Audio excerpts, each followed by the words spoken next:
Another nice thing here is the glass body for the carburetor, so you can see the fuel going through. Oh, I've never seen such a thing. And they've also got one on the fuel pump down below. It's a manual fuel pump that runs off the engine. Right here, you can't really see it under there, but okay. Yes. But it's got a glass bowl underneath it as well, so you can watch the fuel go all the way through the system. And what is the makeup of your fan? Do you know? It's just a normal metal. I mean, my dad just painted that gold. Oh, okay, So, okay. Yeah. Another interesting thing about this is it's a 6-volt system rather than 12 volt. Okay.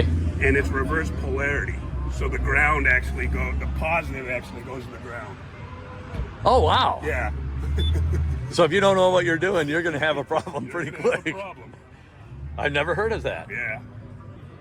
But, I mean, you can switch the polarity on the starter, so that's the reason they did it.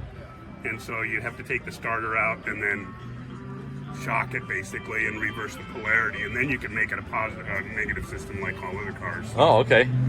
But I figured, yeah, it's another unique thing. Yeah. I love this. American and proud. And I haven't even shot the passenger side, so I need to go over on that side, Kurt. Right. And how long have you been driving this?